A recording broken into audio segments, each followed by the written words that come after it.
শেষের কিচেনে সকলকে স্বাগত জানাই।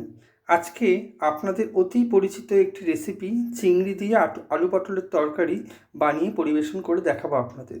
রেসিপিটি দেখে যদি আপনাদের ভালো লাগে তাহলে প্লিজ লাইক আর সাবস্ক্রাইব করা যদি না থাকে তাহলে বেল আইকনে ক্লিক করে সাবস্ক্রাইব করে দেবেন। পটল চিংড়িতে মেনলি যা যা উপকরণ লাগছে সেগুলো আপনাদের আমি জানিয়ে দিই। চিংড়ি মাছটাকে আমি প্রথমে হলুদ আর নুন দিয়ে মাখিয়ে রেখেছি। এটা পেঁয়াজ কুচি, টমেটো কুচি, একটু তেল আর হচ্ছে কাজু বাদাম, পোস্ত, টমেটো, পেঁয়াজ বাটা, আদা বাটা, রসুন বাটা একসাথেই করা আছে। এই আমি পটলগুলো কীরকমভাবে ধুয়ে রেখে দিয়েছি। এই আলুগুলো একটু সেদ্ধ করে বয়েল করে নিয়েছি হালকা করে।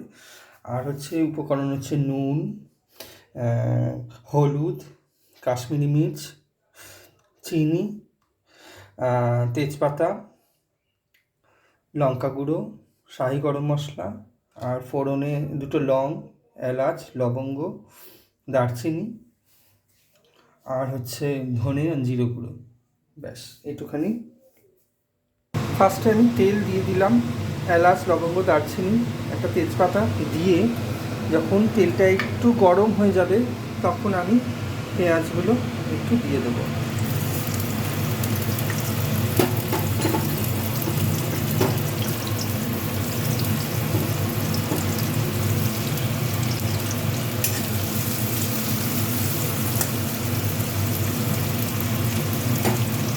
পাশে আমি আরও একটা কড়াই নিয়ে নিয়েছি, তার মধ্যে আমি চিংড়ি মাছটা ভেজে নেব।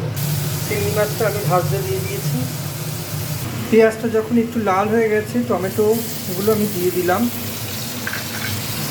আর একটা কথা যেটা হচ্ছে চিংড়ি মাছগুলো মিনিট চারেক আপনি ভাজবেন, বেশি ভাজলে শক্ত হয়ে যাবে, হালকা করে ভেজে নেবেন। এরপর আমি একটু নুন দিয়ে দিলাম পরিমাণ মতো। আর চিংড়ি মাছটা আমি এবার তুলে নেব। চিংড়ি মাছগুলো তুলে নেওয়ার পরে আমি পটলগুলো দিয়ে দিলাম। তারপর একটু তেল দিয়ে দেবো সামান্য পরিমাণে পটলগুলো ভাজার জন্য।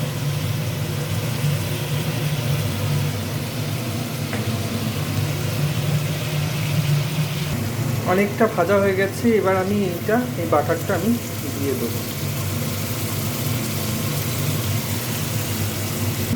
এরপর আমি সব কিছু মশলা ওর উপরে একটু একটু করে দিয়ে দিলাম।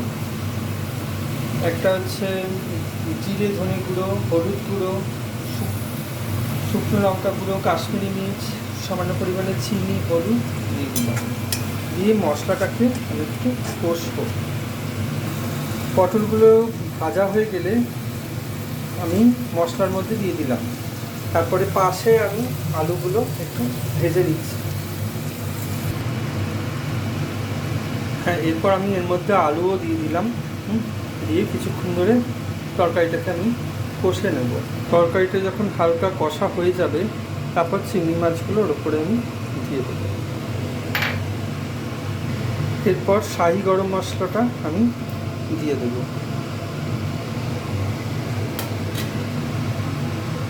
এরপর আমি এরকম এক বাটি জল আমি এর মধ্যে দিয়ে দেবো।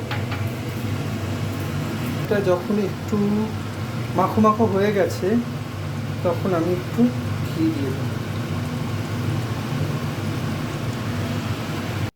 আমার পটল চিংড়ি রেডি। আপনারা বাড়িতে করবেন, করে দেখবেন কেমন হয়।